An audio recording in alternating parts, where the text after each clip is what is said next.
আপনি কি কখনো খেয়াল করেছেন, যখনই আপনি নতুন কোনো পরিকল্পনা বা স্বপ্নের কথা কাউকে বলেন, কিছুদিন পরেই সেই উত্তেজনা যেন মিলিয়ে যায়?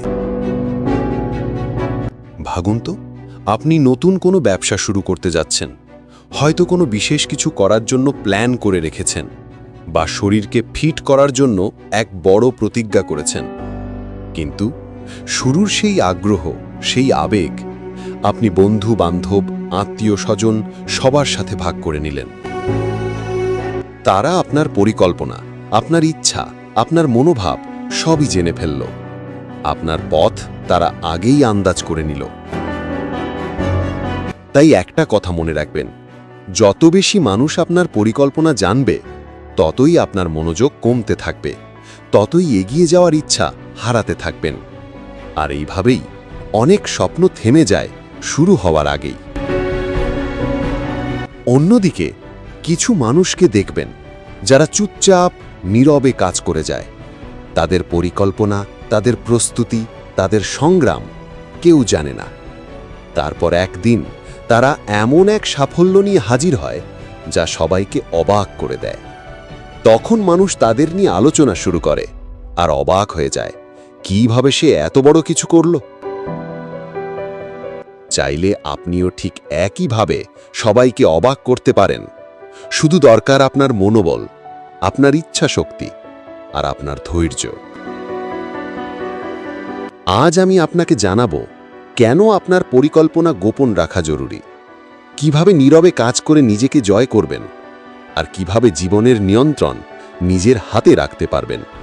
তাই শেষ পর্যন্ত মনোযোগ দিয়ে শুনুন, কারণ হয়তো এই যাত্রার শেষে আপনি নিজের ভেতর লুকানো এক নতুন শক্তি খুঁজে পাবেন। দেখুন, আমাদের অন্যতম বড় ভুল হলো কাজ শুরু করার আগেই তা নিয়ে সবার কাছে ঘোষণা দিয়ে ফেলা।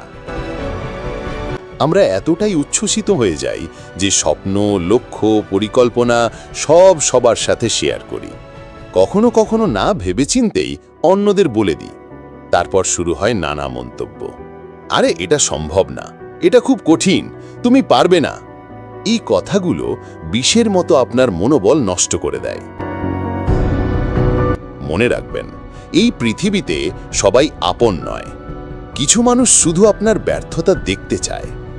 কখনো কখনো সবচেয়ে কাছের মানুষও আপনার স্বপ্নে বিশ্বাস রাখে না। তারা নানা বিভ্রান্তিকর কথা বলে আপনার মনে ভয় ঢুকিয়ে দেয়। এভাবেই আপনার স্বপ্ন প্রথম ধাপেই থেমে যেতে পারে। তাই মনে রাখবেন, আপনার স্বপ্ন রক্ষার প্রথম নিয়ম সেটিকে গোপন রাখা। আপনার পরিকল্পনা, আপনার স্বপ্ন এগুলো কেবল আপনার ব্যক্তিগত সম্পদ। যতক্ষণ না সেটি বাস্তবে রূপ নিচ্ছে, ততক্ষণ সেটিকে অন্যের চোখ থেকে আড়াল করে রাখুন। মনে রাখবেন, একটি বীজকে অঙ্কুরিত হতে কিছু সময় অন্ধকারে থাকতে হয়। প্রতিদিন মাটি খুঁড়ে দেখতে চাইলে সেই বীজ কখনো গাছে পরিণত হবে না। তেমনি আপনাকেও সবার চোখের আড়ালে থাকতে হবে। অর্থাৎ এমনভাবে কাজ করুন যাতে আপনার সংগ্রাম, প্রস্তুতি, ঘাম কেউ না জানে। শুধু ফলাফলটাই যেন সবাই দেখতে পায়। এর জন্য কিছু অভ্যাস গড়ে তুলুন। 1. কম কথা বলুন। নিজের পরিকল্পনা নিয়ে বেশি আলোচনা করবেন না। কেউ জিজ্ঞেস করলে বলুন, দেখা যাক, বা বিশেষ কিছু না। গল্প শেষ হওয়ার আগে শিরোনাম প্রকাশ করবেন না। 2. সোশ্যাল মিডিয়ায় প্রচার বন্ধ করুন। প্রতিটি মুহূর্ত পোস্ট করার থেকে বিরত থাকুন। বড় কিছু আসছে না লিখে সরাসরি ফলাফল দেখান। মানুষ আপনার পথ চলা নয়, আপনার অর্জন দেখতে চায়। শান্ত পরিবেশে নিজেকে জানুন। আপনার শক্তি, দুর্বলতা, চাওয়া ও উদ্দেশ্য সব পরিষ্কার করুন। এই সময় শিখুন, নিজেকে উন্নত করুন, নতুন দক্ষতা অর্জন করুন। যেমন একজন যোদ্ধা যুদ্ধের আগে নীরবে অস্ত্র শান দেয়, তেমনি আপনাকেও আলোচনার বাইরে থেকে প্রস্তুতি নিতে হবে। মনে রাখবেন, চুপচাপ কাজ করার পথে আপনি ব্যর্থ হবেন অনেকবার, কিন্তু একা ব্যর্থ হলে সামাজিক চাপ থাকে না, বরং শিক্ষা থাকে। আর সেই শিক্ষাই আপনাকে ভেতর থেকে আরও শক্তিশালী করে তুলবে। যখন প্রস্তুতি শেষ হবে, তখন আপনার সাফল্যই আপনার পরিচয় হবে। আপনি হবেন সেই ব্যক্তি যার অর্জন অন্যদের অনুপ্রেরণা দেবে।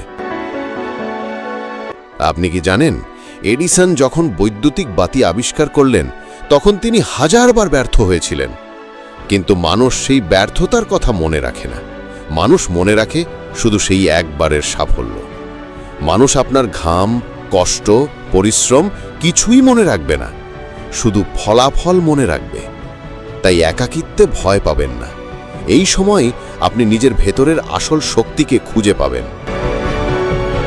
মনে রাখবেন, সাহস, ইচ্ছাশক্তি আর ধৈর্য এই তিনটি আপনার সবচেয়ে বড় অস্ত্র। গোপনে পরিকল্পনা করুন, নীরবে কাজ করুন, আর সাফল্যকে আপনার হয়ে কথা বলতে দিন। আজকের ভিডিও এখানেই শেষ। দেখা হবে আবার কোনো নতুন ভিডিওতে। ততক্ষণ পর্যন্ত ভালো থাকুন, সুস্থ থাকুন। খোদা হাফেজ।